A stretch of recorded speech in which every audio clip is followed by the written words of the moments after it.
আসসালামু আলাইকুম রহমতুল্লাহ বরকাতু। আজকে হচ্ছে আমার ডে 5।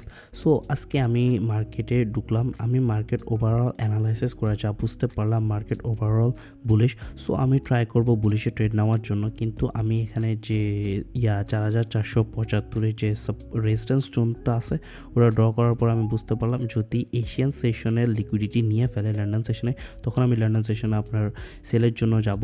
সো দেখা যায় কি হয়, কিন্তু এখানে সুইপ করে নেই, কিন্তু এর আগে ছোট একটা মুভ দিছে। সো আমি এটাতে পুরো ভেরিফাই করতে পারতেছি না যে আমি এখান থেকে ট্রেড নিব না, কিন্তু আমি ট্রাই করতেছি। আর আবার আরোটা দেখলাম 4465 যে লিকুইডিটি আছে, যে সাপোর্ট আছে, যদি ওইটার লিকুইডিটি নিয়ে নেয় তাহলে আমি মাস্ট বি আপনার লং নিব।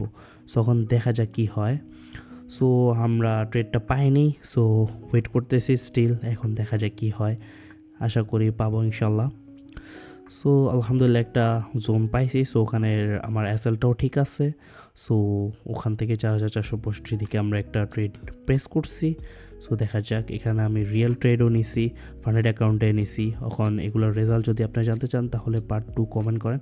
ইনশাল্লাহ আমি পার্ট 2 ভেরি সুন আপলোড করব ইনশাল্লাহ। আপনাদের সবাইকে যদি দেখতে ভালো লাগে অবশ্যই আমাকে জানাবেন। Here are some screenshot.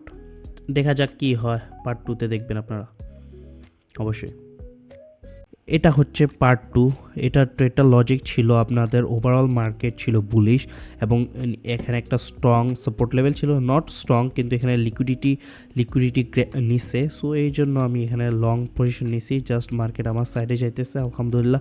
এখন জানি না এটা পসিবিলিটি আছে, আপনার 80% চান্স আছে যদি আমার মার্কেটটা যদি টাচ করে তাহলে আমার ফুলফিল হওয়ার, কিন্তু কিছু বলা যায় না যদি মার্কেট ওখান থেকে রিভার্সাল করে। সো কি হয় দেখতে পারি।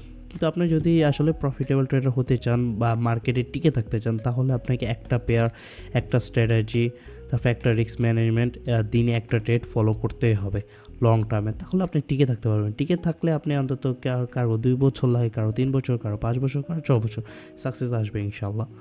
সো দেখতে পারতেছি মার্কেট কী করতেছে, ব্রেক করার ট্রাই করতেছে। যদি ব্রেক করে আর যদি এটা রেড ক্যান্ডেল হয় তাহলে আমার যে আগের সেট আপটা আছে না ওই সেট আপটা কাজ করবো আমার। এখন যদি এটা সেট আপটা হয় আমি কি আসলে ক্লোজ করতে পারবো? আসলে এটা হচ্ছে অনেক সাইকোলজি বা ইমোশন। আস্তাগফিরুল্লাহ, এটা কী হলো আমার সাথে? এত বড় রেড ক্যান্ডেল! হাম তো গয়া ভাই, হাম তো গয়া ভাই, খতম, দ্য এন্ড। ও মাই গশ ভাই, কি আর বলবো ভাই, মার্কেটে ভাই দিছে মার্কেটে আমারে ভালো করে। ফাইনালি আমাদের ট্রেডটা ব্রেক ইভেন হয়েছে। So here are some screenshot, এগুলো দেখে নিন, আর কিছু করার নেই। মার্কেট যদি আমার 1000 বার মন ভাঙে আমি মার্কেটে আবার ফিরে আসবো ইনশাল্লাহ। দেখতে পারতেছেন কি হয়েছে আমার সাথে, কিছু করার নাই।